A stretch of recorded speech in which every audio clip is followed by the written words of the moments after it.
Genau, End of Service Announcement. We have received a formal legal notice from Remade Connect Co. Ltd., the authorized publisher of Live Universe. Die Sache ist aber, Chronicles of Madria oder die PC-Server, die basieren ja alle nicht auf Live Universe, sondern ja auf Live PC, und da ist halt Remade Connect eigentlich nicht der Publisher, ne?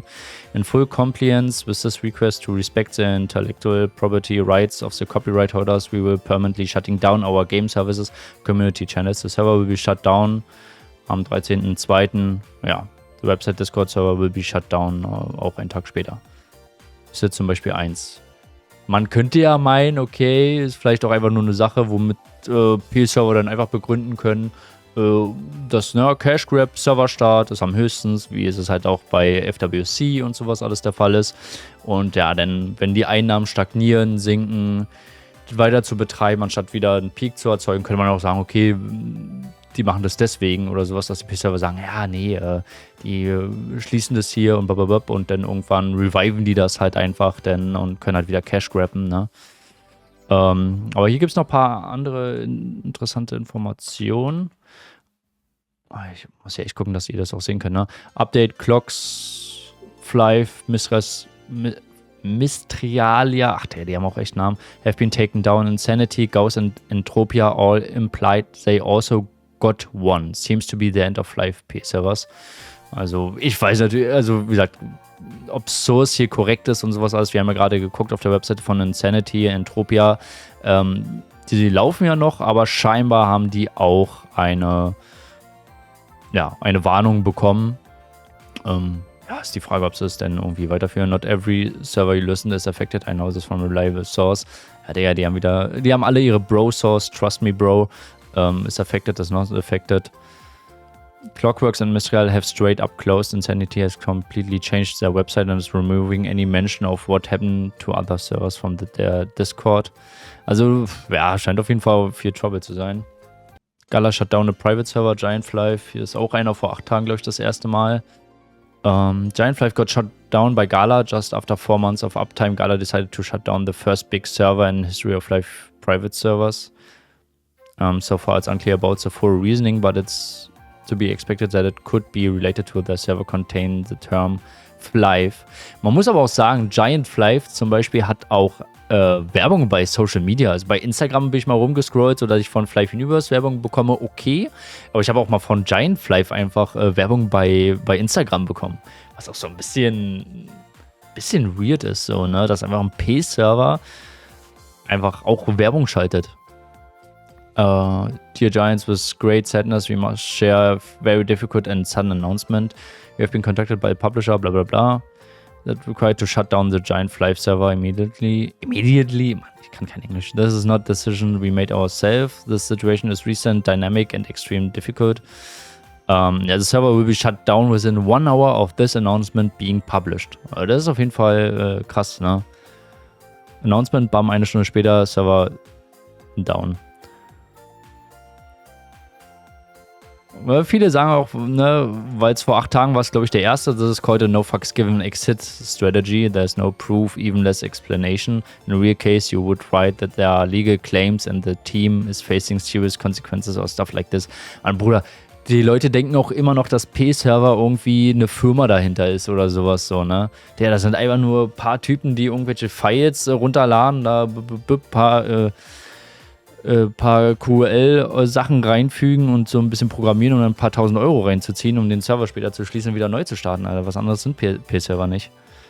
Und die tun dann immer so, als ob irgendwelche Firmen dahinter stecken, die sich da großartig rechtfertigen müssen über den Daten und über die Charakter, wenn sie die löschen. Nee, müssen sie nicht. Die löschen das einfach und dann ist fertig.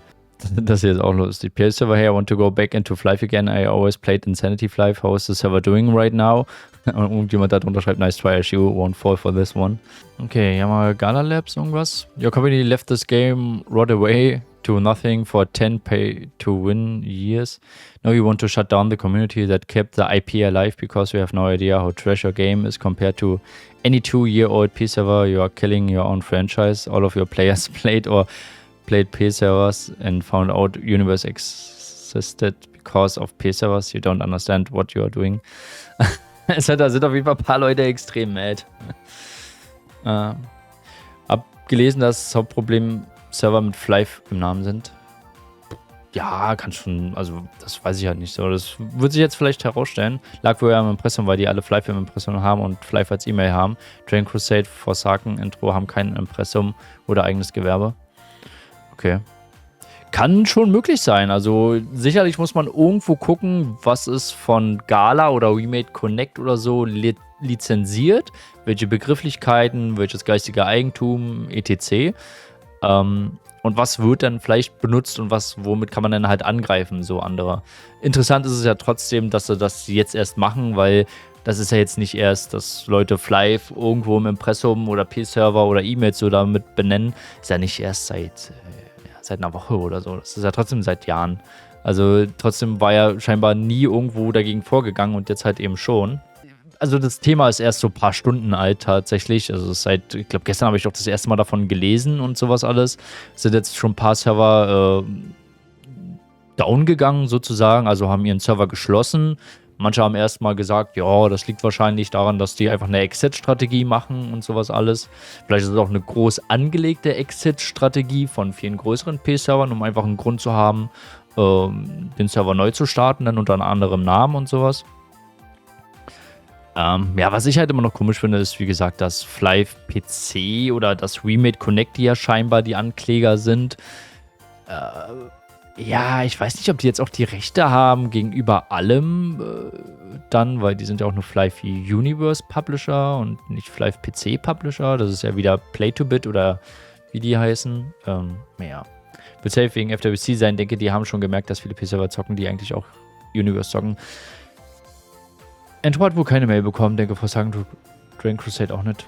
Also ich finde auch, dass die Zeit jetzt so, um P-Server zu schließen für Flyf Universe hinblicklich FWC perfekt ist. Also jetzt die Server alle zu striken, die gehen alle down, die Leute sind dann vielleicht mad und sowas alles, auch auf P-Server, weil ihre Chars sind weg und so, haben dann vielleicht auch keinen Bock neu anzufangen und sagen sich dann vielleicht, ach naja, wenn das jetzt alles so blöd ist, dann fange ich bei Flyf Universe an, ist aber auch gerade alles schwierig, aber hey, da kommt ja dann in ein paar Monaten schon der FWC-Server, wo alle neu anfangen, wo man höhere Rates hat und so, also zeittechnisch aus Galas, so Remade Connect-Sicht, wie auch immer, ist das natürlich jetzt perfekt, gegen die P-Server vorzugehen und die in kürzester Zeit schließen zu lassen, um sehr viel Traffic auf den FWC-Server dann zu lenken.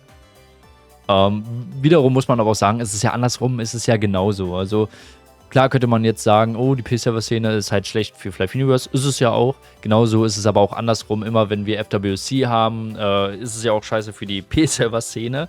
Und man muss ja auch sagen, dass wahrscheinlich ein großer Teil der Lags, die wir auf dem FWC immer hatten, wo der Hype groß war, wo viele FWC gespielt haben, war ja wahrscheinlich, so wie viele gesagt haben, auch Schuld von den DDoS-Attacken der P-Server-Szene. Also ich sag mal, man muss sich als P-Server-Betreiber oder wenn man sich in der Szene auch rumhält und eigene Server hat und so, oder man sogar selber jemand ist, der dann, weil viele Spieler auf dem P-Server aufhören zu spielen, um auf dem FWC-Server-Start zu gehen, weil da sehr gehypt ist und man dann die Server DDoSt und man aktiv gegen Flyf Universe und die Publisher, die Server hosten, vorgehen und die das vielleicht zurückverfolgen können, wer von wo das ungefähr kam und sowas alles. Ich weiß ja nicht, wie die Strukturen dahinter denn sind und wie weit das aufgearbeitet wurde. Aber da braucht man sich dann auch nicht wundern, wenn vielleicht das dann andersrum läuft, wenn dann auf einmal die Publisher und die offiziellen Betreiber gegen die P-Server-Szene vorgehen. Ist jetzt nur eine Vermutung von mir, habe ich keine Beweise für und sowas alles. Aber ich würde sagen, auch hat schon eine sehr große Möglichkeit, dass, ja, wenn man halt Unruhe stiftet, dass man dann halt auch selber was abkriegt. Wenn sie jetzt den Weg fahren, alles schließen zu lassen, mache ich es lieber auf 15 Channel in Flyf U, FWC. Naja, brauchen sie ja nicht, wenn die P-Server vielleicht auch nicht die ganze Zeit DDoSen würden, ne? Aber warum sollte man nur erst anfangen, wenn die Leute deren P-Server killen? Also würde ich nicht machen. Naja, wie gesagt, das ist ja aber auch die Sache, wie gesagt, andersrum. Dass die P-Server-Leute ja auch Flyf Universe, gerade wenn FWC-Start ist und alle Leute dort spielen von der Flyf-Szene, die den DDoSen, damit die Leute keinen Bock mehr auf FWC haben, weil es so schlecht läuft und Gala oder Remade Connect schlecht dasteht und die Leute dann wieder zur P-Server-Szene wechseln, weil sie das sich nicht geben wollen. Kann ich das hier so halbwegs, dass ihr das auch gut seht? Final legal notice urgent demand to cease this is dinem@remadeconnect.com. Ich kann ja mal kurz, ich habe ja auch mit welchen von Remade Connect geschrieben. Und wo sehe ich denn das jetzt nochmal? remadeconnect.com. Oh, das gleiche. Also hinten der Provider, remadeconnect.com, ist auf jeden Fall genau das gleiche, wie ich auch habe. WCN, ja, das steht bei mir auch so ähnlich. Dann to the administrator of this unauthorized service. This is an official legal notice from Remade Connect. We are exclusive global publisher of MMORPG Flife Universe, holding all authorized rights to distribute, operate, and monetize the intellectual property IP owned by Gala Lab Corp. It has been confirmed that we are currently operating an unauthorized private server that illegally utilized our Prograde Game Assets, Source Code and Registered Trademarks. Theoretisch ja nicht, oder? Theoretisch nicht vom MMORPG Flife Universe, denn der hat einen anderen Source Code. Ja, Game Assets theoretisch auch, aber alle also schon umgeändert, Registered Trademark. Also theoretisch ist es ja von Play-to-Bit oder Game-to-Bit oder wie die heißen. Die sind ja eigentlich die Publisher. Aber ich weiß ja nicht, kann natürlich sein, dass Remade Connect auch diesen Source Code, ich weiß nicht, warum ich hier einen Stift halte, aber der weiß ich jetzt nicht hundertprozentig nicht, aber der Publisher von Flife PC und den Source Code, die ja verwenden, ist ja eigentlich nicht Remade Connect, oder haben die mittlerweile auch die Rechte von Play-to-Bit, Game-to-Bit und sowas alles? Präsentationsmodus mit dem Stift, achso, ja. Ja, also, Be advised of the following irrelevant modification. Any attempt to justify your illegal operation by modifying game logos, titles, or gameplay content does not exempt you from intellectual property. Bla bla bla. We are fully. Ich kann diese Wörter nicht lesen. We are fully aware of these deceptive tactics and our documented. For IP, regardless of any superficial changes, legal standing, your action constitute of direct trademarks, Nummer bababa. Infrastructure tracking, we have already identified the hosting, infrastructure, and payment gateways associated with your service and are in the process of coordinating with them, bla bla bla. Immediately shut down the unauthorized server and all associated website within 48 hours of this email. Seize all distributes of unauthorized game claims and software. Deactivate all community channels used to promote this illegal service. For you to come. This is your final warning.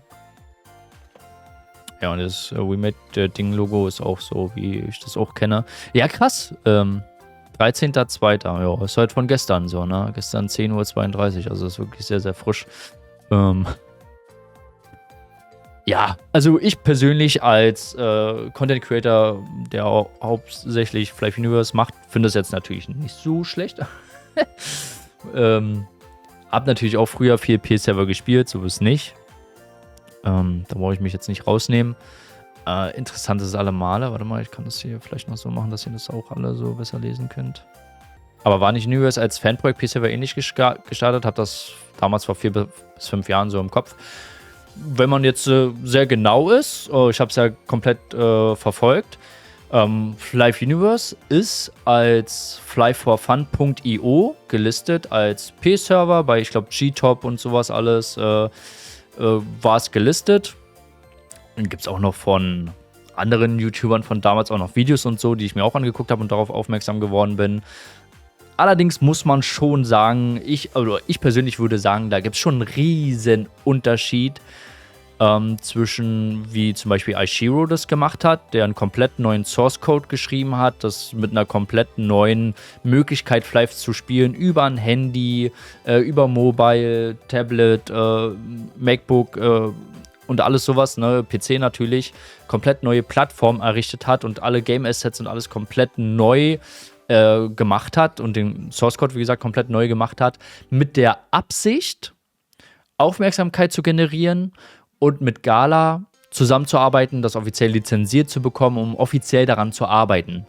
Er hat es nicht monetarisiert, er hat da nicht irgendwie Leute hier, ich starte Server, paid hier rein, Cash Shop, Top-Up-Bonus, hier, lad drauf, ich schließe wieder, ich mache wieder neu auf, macht wieder nochmal, sondern seine Absicht war von vorne an, hier kann man nichts bezahlen. Ich möchte bitte irgendwie mit Gala zusammenarbeiten, offiziell. Ich mache hier was, schaffe was komplett Neues, was vorher noch nicht so irgendwie, Version 15 Base-Files und darauf, ja, dann hier ein paar coole neue Features und sowas über Jahre entwickelt, indem ich meine Server geschlossen habe, wieder neu aufgemacht habe, wieder mir von Elite PvPers die und die Assets runtergeladen habe, implementiert habe oder das Feature mit gekauft habe und dann auf meinen Server installiert habe und so. Ich meine, da steckt ja auch ein riesen Netzwerk dahinter. Also wir brauchen jetzt auch nicht so tun, dass die P-Server-Szene jetzt irgendwie also, ne, und das ist ja ein komplett anderer Weg, den Ashiro damals halt gegangen ist, der erfolgreich war. Aber man könnte es darauf runterbrechen und vereinfachen, ja, er war auch ein P-Server.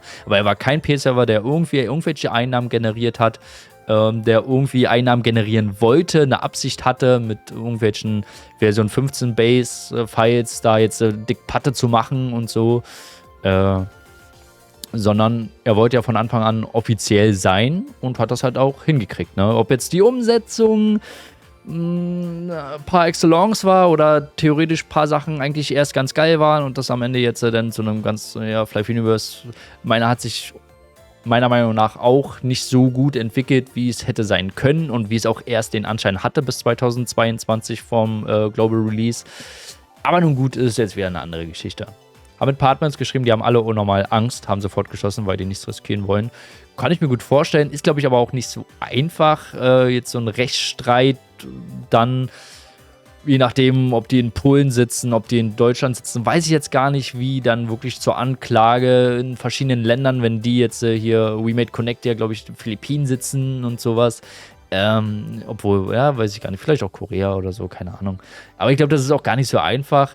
Aber ja, es ist für We Made Connect, ist es jetzt natürlich erstmal eine ganz einfache Sache, eine E-Mail rauszuhauen und zu hoffen, dass die erstmal reagieren, ohne dass jetzt We Made Connect dann wirklich anwältlich gegen die vorgehen muss. Was wahrscheinlich gar nicht so einfach ist, auch aus We Made Connect Sicht.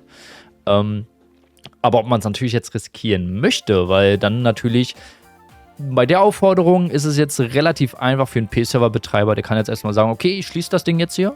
Ja, lief vielleicht sowieso schon 5, 6 Monate, Starthype-Moneten sind drin und sowas alles. Weil wenn es natürlich zur Anklage kommt und weil die jetzt nicht handeln, dann könnte es natürlich auch sein, dass die sämtliche Einnahmen, die sie dadurch erreicht haben, dann abdrücken müssen. Und das wäre natürlich dann Vollkatastrophe für die Betreiber. Da ist natürlich für die auch eine einfache Situation, erstmal zu sagen, okay, ich habe hier das Schreiben, und ich nehme den Server down, ich riskiere jetzt erstmal nichts weiter. So, ne? Das Geld habe ich.